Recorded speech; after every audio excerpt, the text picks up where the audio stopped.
یہ برصغیر کا کلچر ہے ٹھیک. اور بالخصوص مسلمانوں کا کلچر ہے یہ. ہاں اگر یہ مشاعرے ہم نہیں کریں گے, اگر ان میں ہم نہیں جائیں گے, تو پھر یوں سمجھیے کہ پھر ایک جو ثقافتی روایت ہے وہ ٹوٹ جائے گی, وہ دم توڑ جائے گی.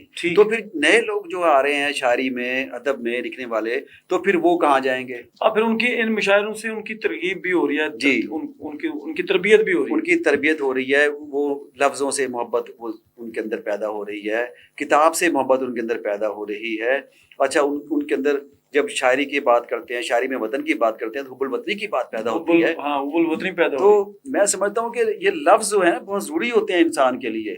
انسان اشرف مخلوقات کیوں ہے؟ کیونکہ انسان حیوان ناطق ہے. سارے جانداروں میں, سارے جانوروں میں ایک انسان واحد ایسا جانور ہے جو بول سکتا ہے. بالکل اس کے صحیح. پاس اس کے پاس لفظوں کی ادائی کا ایک فن ہے. سہولیات بڑی ہیں, وسائل بڑے ہیں, لیکن بچوں کی جو تربیت کا معاملہ ہے, ان کی گفتگو ہم دیکھتے ہیں یا سوشل میڈیا کا استعمال دیکھتے ہیں, تو ہمیں یہ برملا محسوس ہوتا ہے کہ تربیت کہیں کمی رہ گئی ہے. کمی رہ گئی تربیت میں. یہ جو نئی نسل ہے, یہ جو آپ کہہ لیں کہ 20 سال یا 25 سال اس کے لگ بھگ یا اس کے بعد, تو یہ اس حوالے سے کہاں پہ اس میں خلا جو ہے نا, خلا, اس کا آغاز تو گھر سے ہوتا ہے. گھر سے ہوتا ہے, اس کے بعد پھر پرائمری اسکول ہوتا ہے, اس کے بعد پھر ہائی اسکول ہوتا ہے, پھر جا کے کالج آتا ہے. ہم کالج سطح پہ ہے نا, تو بہت سی ہمارے پاس بچہ جب پہنچتا ہے نا, بہت سی منزلوں سے گزر کے آتا ہے, ٹھیک ہے نا. اچھا, بہت سی وہ خرابیاں اپنے ساتھ وہ لے کے آتا ہے جب ہم تک پہنچتا ہے. لیکن الحمدللہ جب وہ ہم تک پہنچتا ہے نا, تو اچھا یہ پھر نا ہر استاد کا اپنا رویہ ہوتا ہے. یہ بھی میں بتا دوں گا, یہ نہیں ہوتا کہ سارے استاد میرے جیسے ہوں گے یا جیسے سارے استاد ہیں میں ان جیسا ہوں گا, ایسا نہیں ہوتا. بعض اساتذہ ایسے ہوتے ہیں کہ بچے ان کے گرد رہتے ہیں ہر وقت. بعض اساتذہ کے گرد بچے رہتے ہیں اور ان سے سیکھتے ہیں اور ان کو اپنا ماڈل سمجھتے ہیں, ان کو اپنا نمونہ بناتے ہیں کہ ہمیں اس جیسا بننا ہے. بالکل ٹھیک. تو استاد کو چاہیے کہ وہ نصیحت نہ کرے کسی چیز کی.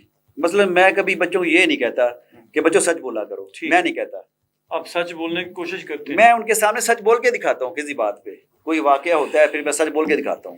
اچھا, میں یہ نہیں کہتا بچوں دیانتداری کرو, میں انہیں دیانتداری عملاً کر کے دکھاتا ہوں. کوشش کرتے ہیں کہ دیانتداری سے پیش. کسی کے پیسے گرے ہوئے مل گئے ہیں, کسی کی کتاب رہ گئی ہے, تو میں وہی وہ کوشش کروں گا بچوں کے سامنے کہ یہ تلاش کیا جائے یہ کتاب ہے کس بچے کی, اس کو واپس پہنچائی جائے. اگر اس کا موبائل رہ گیا تو اس کا موبائل تک پہنچایا جائے.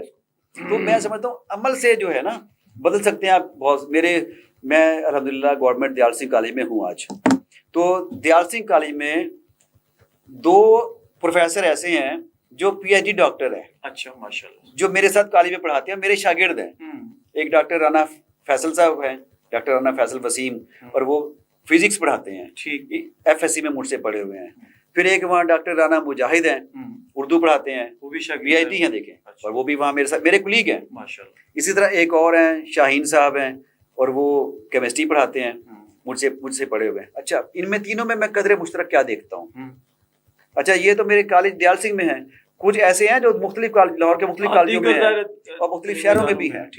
ان میں نے قدر مشترک کیا پائی. مجھے جب یہ لوگ ملتے ہیں نا, تو مجھے دیکھ کے یہ اطمینان ہوتا ہے کہ جیسی تربیت ان کی میں کر رہا تھا, جیسا میں ان کو بنانا چاہتا تھا, یہ ویسے ہی لوگ بنے ہیں. ویسے ہی بنے, میں انہیں کہتا بھی ہوں. اچھا, ایک دن مجھے اقرار ملا, اقرار حسن اقرار. ہاں, اچھا. مجھ سے شاعری میں صلاح لیا کرتا تھا وہ جو اینکر ہے. جی. اچھا, یہ نوجوان تھا جس کو مشاعروں میں جانے کا بہت شوق ہوتا ہے. یہ آج میں یہاں بات کر رہا ہوں, یہ آپ چلے گی یہاں بات. تو میں اندرو سیولان میں لیکچرار تھا, تو اقرار غالباً جی سی میں غالباً بورڈ پڑھتا تھا. تو وہاں کہیں مشاعرہ تھا کوئی, تو جب مشاعرے ہوتے تھے نا, تو وہ پھر اپنا کلام لے کے نا وہ ہمارے پہنچ جایا کرتے. کبھی میرے پاس آ گیا, کبھی اور کسی دوست کے پاس چلا گیا. تو میرے پاس آیا جلدی سے, فوراً ایک دن وہ آیا کہ سر یہ غزل اصلاح کر دے, سر مجھے مقابلے میں جانا, جی سی میں جانا, حصہ لینا. تو مجھے پھر وہ آج بھی یاد آتا ہے, اس کی بے قراری, اس طرح اس کا اضطرار, مجھے وہ بے چین روح ہے, وہ بہت کچھ کرنا چاہتا تھا وہ. اچھا, پھر مجیب الرحمان شامی صاحب کے بیٹے کی شادی پہ وہ مجھے ملا. تو وہاں جب آیا نا, اس نے بہت محبت کے ساتھ مجھے ملا. وہ اس نے میرے گھٹنوں کو جب ہاتھ لگایا تو میں نے کہا نہیں بس کافی ہے. اچھا, میں نے اس کے گال چھوئے, پیار سے تھپ تھپائے, اور میں نے کہا یار, میں نے کہا شکر ہے یار اقرار, جیسا ہم تمہیں بنانا چاہتے تھے ویسا ہی بنے ہو.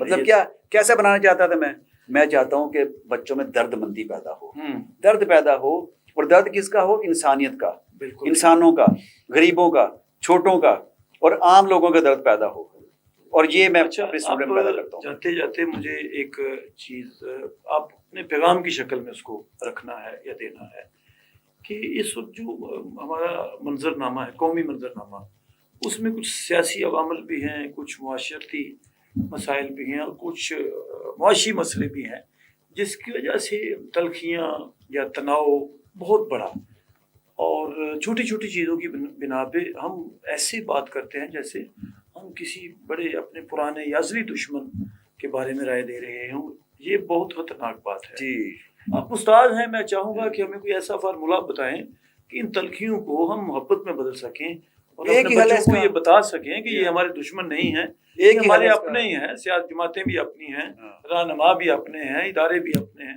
پر تھوڑا سا بالکل، نقطۂ نظر کا اختلاف بس ہے۔ ایک ہی حل ہے اس کا، جی تحمل، برداشت، ٹھیک ہے جی، یہ بہت اہم بات ہے، اسی کی چیز کی کمی ہے اس وقت۔ آپ چاہے سڑک پہ ہوں، چاہے کسی بازار میں ہو، کسی دکان پہ ہو، کسی دفتر میں ہو، تحمل اور برداشت نہیں رہی ہمارے اندر۔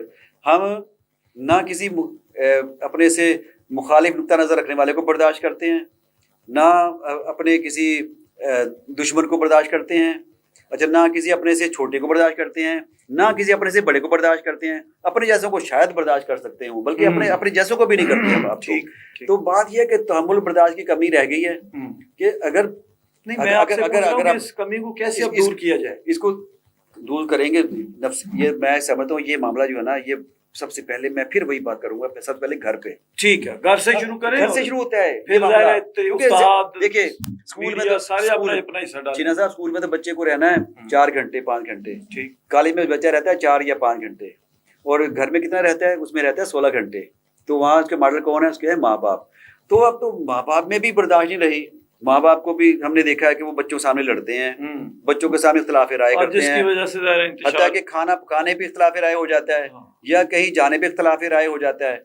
تو وہ جو بھرم تھے نا، بڑوں کے بھرم، وہ ٹوٹ گئے ہیں، وہ بڑوں نے توڑ دیے ہیں۔ اچھا ہمارے گھر والے بھی بڑے سرعام لڑ رہے ہیں، ہمارے دفتر میں بھی بڑے سرعام لڑ رہے ہیں، ہمارے رہنما بھی سرعام لڑ رہے ہیں، ٹی وی پہ آپ دیکھ لیں، ظاہر ہے وہ اس کے بچوں پہ تو پھر ٹی وی پہ دیکھ لیں، ٹی وی پہ تھپڑ ہو جاتے ہیں، تھپڑ ہو جاتے ہیں، ٹھیک ہے نا۔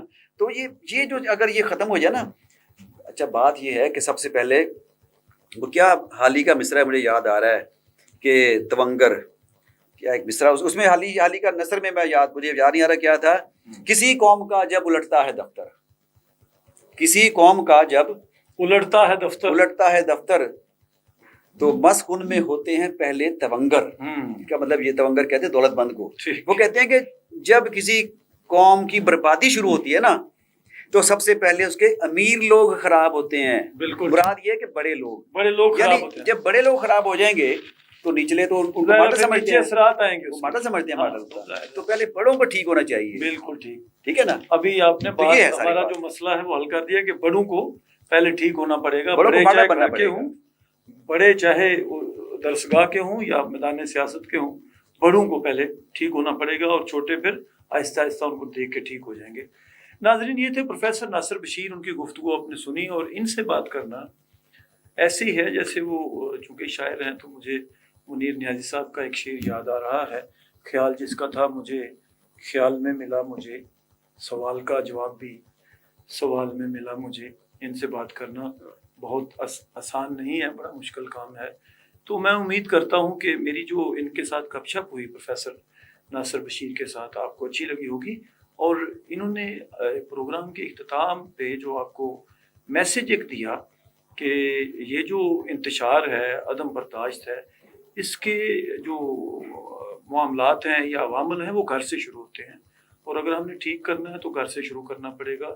گھر کے بڑوں کو پہلے ظرف کا مظاہرہ کرنا پڑے گا، پھر باہر کے جو بڑے ہیں، وہ سیاست کے بڑے ہوں، وہ دفتر کے بڑے ہوں، وہ جہاں پہ بھی بڑے ہیں ان سب کو تحمل کا مظاہرہ کرنا پڑے گا، اور پھر چیزیں آہستہ آہستہ بہتر ہو جائیں گی۔ مجھے میرے مہمان پروفیسر ناصر بشیر کے ساتھ اجازت دیجیے، اپنا بہت سا خیال رکھیے گا ناظرین۔ اللہ آپ کا حامی و ناصر ہو۔